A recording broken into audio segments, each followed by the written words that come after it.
Everyone in Britain and all over the world is excited about the upcoming royal wedding. And why not celebrate it with a royal wedding cake?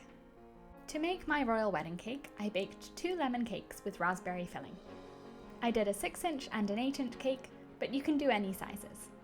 If you're going to stack them as a tier cake, make sure they're at least 2 inches apart in size. The cakes would also look pretty individually on cake stands. And if you're new to cakes, watch my tutorial on how to build a cake. After crumb coating your cakes, put them aside to set while you make your decorations. I'm starting with the decorations for my smaller cake, which will take longer to set. First, I'm making some edible lace. I'm using sugar veil and following the instructions to whisk it together for 30 seconds and then beat it with a paddle attachment for 4 minutes. Spread the mixture over your silicone mold, making sure it goes into all of the grooves. Do more than you think you'll need in case some of it gets damaged when you remove it from the mold. Wipe off any excess with a frosting scraper, and repeat a few times until the whole pattern is filled with the mixture.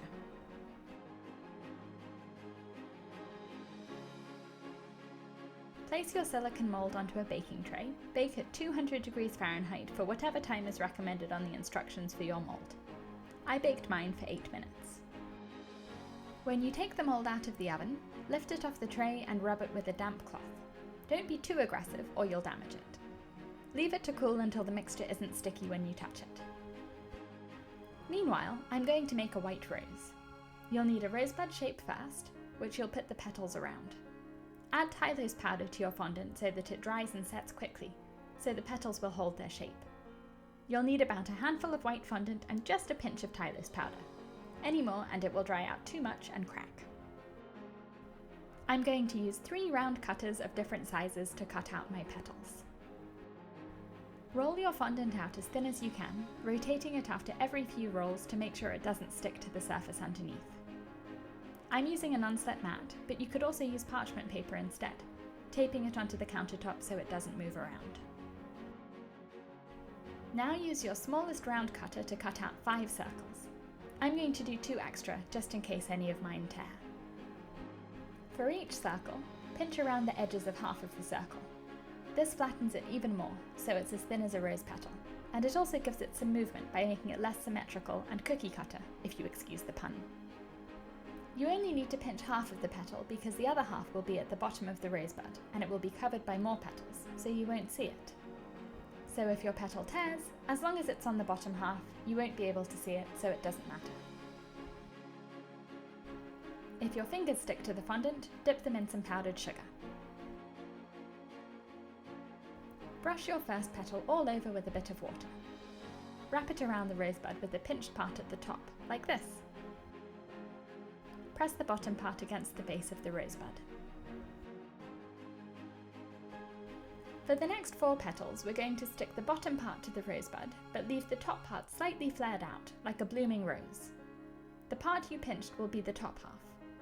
For each petal, brush the bottom half with water and arrange it on the rosebud so the bottom is pressed flat against the bud, but the top is sticking out a bit, fanning out away from the rosebud.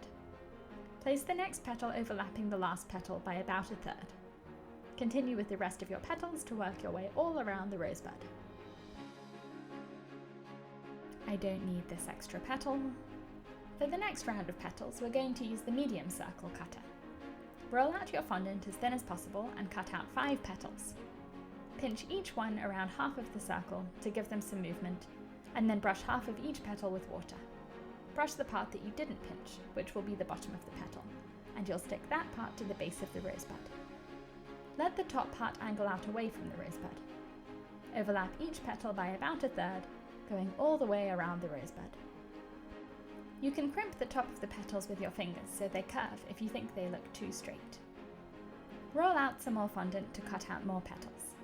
Take a look at your rose so far and decide whether you need more medium-sized petals or if it's time to move on to the biggest petals.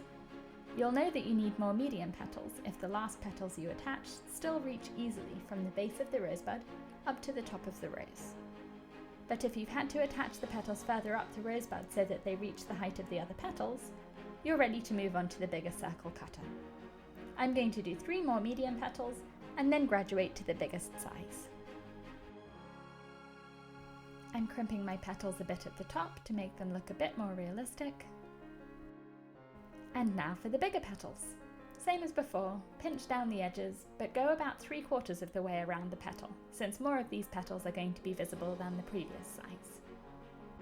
Brush the bottom part of the petal and then stick it onto your rosebud, letting more petal rise above the rose than on the previous round, and using any handy object to support the petal so it fans out but doesn't drape over backwards. After the next petal is attached, these two big petals have more support from each other, so the support object isn't necessary anymore. At this point, I'm going to position my rose the way it's going to sit on my cake. I want it to lie on its side so you can see the head of the rose when you look at the cake straight on. I'm crimping my biggest petals, and now I'm going to cut out and attach my final petals, which will also be the biggest size. To finish the rose, it needs a calyx, which is the star-shaped part at the base of the rose. I'm going to use white, not for realism, but because it goes with my royal wedding colour scheme of pale blue, white and gold. Attach the calyx to cover where the petals join. Now leave your rose to set while you continue with the rest of the decorations. Now I'm going to continue with my edible lace. If it's still sticky when you finish decorating for the day, turn it upside down onto some parchment paper and leave it overnight. That will halt the drying out process until you're ready to continue. Cover your cakes with pale blue fondant. If you're going to stack them, watch my tutorial on how to stack a tier cake. Peel the lace out of the mould and stick it to your cake by brushing the cake with a wet paintbrush.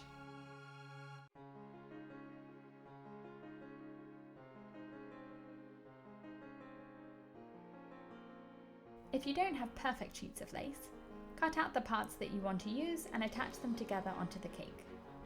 Most lace patterns are intricate enough that you won't notice where the different parts join together.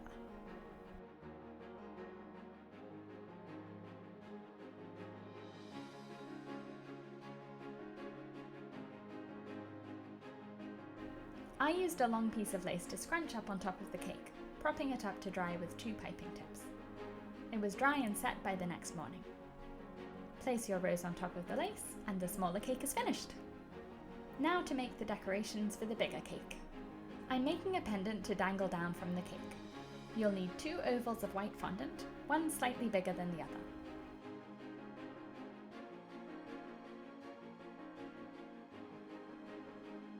Press the smaller one into a lace mould, or you can indent it with a few objects to give it some texture. You could use the flat part of a knife, the prongs of a fork, whatever objects you have handy that have interesting shapes or textures. Tidy up the oval shapes with your fingers and check them for size. You need to be able to see the bigger oval sticking out from all around the small oval. Paint the bigger oval with gold. I'm using a pre-mixed gold gel, but you can also mix gold luster dust with clear alcohol or clear vanilla essence.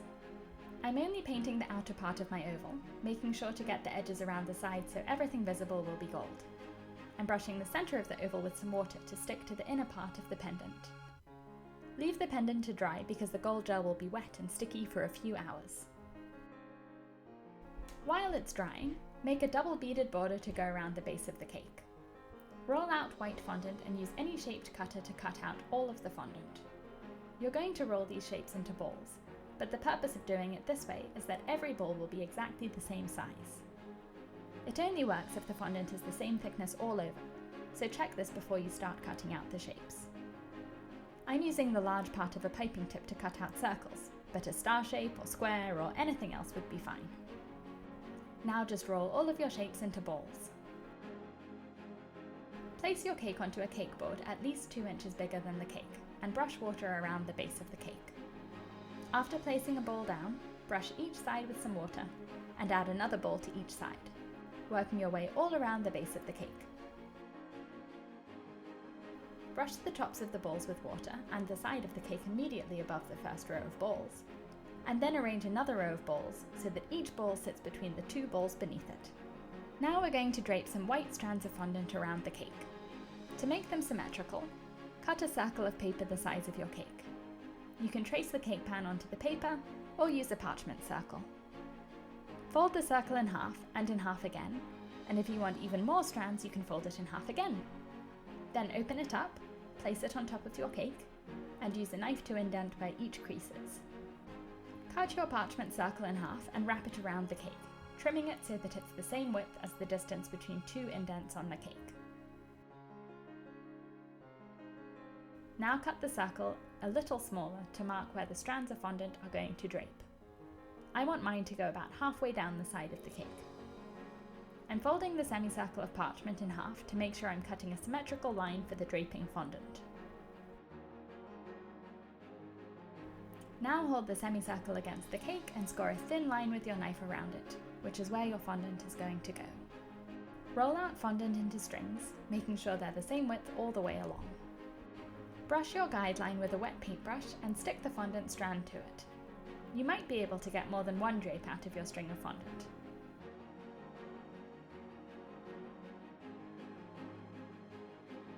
Break it off at the top of the cake, and then drape the rest of the fondant around the cake, pinching the ends to join the next drape.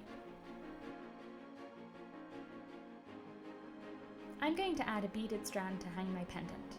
You could do another string instead, it's quicker, but I like the look of mixing the string and bead styles. To make a thin beaded chain, I'm using a thin round piping tip to cut out little circles from thinly rolled fondant, and then I'm rolling them into beads. Like with the double beaded border around the base of the cake, this technique ensures that all of the beads are the same size. I'm using the end of a wooden skewer to push the fondant circles out of the piping tip. Use a knife to mark where your beaded chain is going to hang and brush it with a wet paintbrush. Then press your beads of fondant onto the cake, leaving a gap at the bottom where your pendant will go. Brush the back of the pendant with water and stick it onto the cake.